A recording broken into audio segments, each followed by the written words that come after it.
لاہور کی مال روڈ قانون کی سختی کا زندہ ثبوت، کیا یہی فارمولہ ہے جو ملک کو سیدھا کر سکتا ہے؟ پروفیسر سید ملازم حسین بخاری لکھتے ہیں کہ آج اگر آپ لاہور کے مال روڈ پر چلے تو ایک حیران کن منظر آپ کو دیکھنے کو ملے گا۔ پیلی بتی آنے سے پہلے ہی پورا ٹریفک نظم و ضبط کے ساتھ رک جاتا ہے اور گرین سگنل کے روشن ہوتے ہی گاڑیاں باقاعدہ قطار میں چل پڑتی ہیں۔ کاروں میں بیٹھے مرد و خواتین سیٹ بیلٹ لگائے ہوئے ہیں، ہر موٹر سائیکل سوار ہیلمٹ پہنے قطار میں چل رہا ہے۔ کوئی اوور ٹیکنگ نہیں، کوئی ہارن نہیں، دھواں چھوڑنے والی گاڑیاں جیسے چاند پر مرمت کروانے بھیج دی گئی ہوں۔ یہ سب اس لیے نہیں کہ قوم راتوں رات فرشتہ صفت ہو گئی ہے، بلکہ اس لیے کہ قانون کی گرفت واقعی سخت ہو گئی ہے۔ پاکستان میں 1960 میں مقرر ہونے والے جرمانوں کو بڑھا دیا گیا ہے اور موقع پاری سزا کا آغاز ہوا ہے۔ 1960 کی دہائی کے 200 روپے والے جرمانے اب 2000 اور 5000 تک پہنچ چکے ہیں۔ جب جیب ہلکی ہوتی ہے تو دماغ خود بخود بھاری ہو جاتا ہے، یعنی کہ دماغ سمجھدار ہو جاتا ہے۔ اگر کیمرے کی آنکھ کی بات کی جائے تو سیف سٹی کے کیمرے رشتہ داریاں نہیں نبھاتے۔ آپ کونسلر کے بھائی ہو یا کسی افسر کے بھتیجے،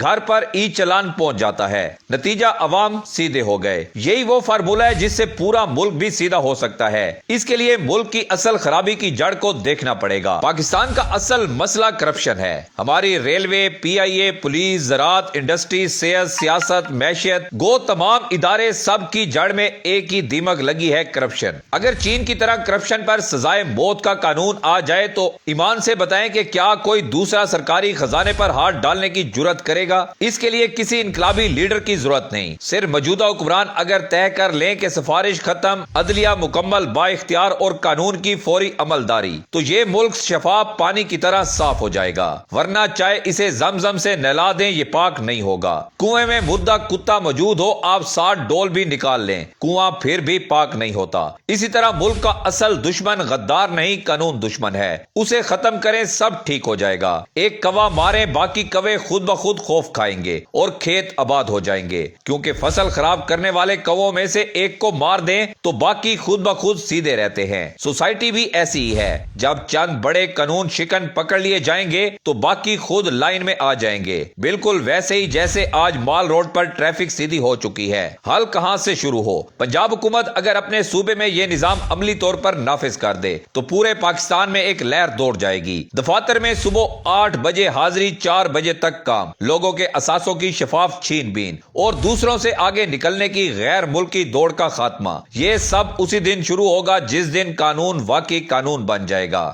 اگر سنگاپور ماڈل کی بات کریں تو سنگاپور کے لی کوان یو نے کہا تھا کہ اگر آپ کو تیسری دنیا سے پہلی دنیا کا ملک بننا ہے تو قانون کو لوہے کی طرح سخت کرنا ہوگا۔ آج مال روڈ اس کی ایک چھوٹی سی زندہ مثال ہے۔ ناظرین گرامی، ملک بنانے کے لیے قوم کو نہیں، قانون کو سخت کرنا پڑتا ہے، اور جب قانون سخت ہو جائے تو قوم خود ایک نظم و ضبط کی تصویر بن جاتی ہے، بالکل اسی طرح جیسے آج لاہور کی مال روڈ نظر آ رہی ہے۔ قوم کو بھاشن نہیں، قانون کے ڈنڈے کی ضرورت ہے۔ جب قانون سخت ہوگا، قوم خود بخود مہذب ہو جائے گی، اور اگر ان کرپشن کے بادشاہوں پر بھی ٹائم سے ہاتھ ڈالا جائے گا تو ملک آگے بڑھ جائے گا۔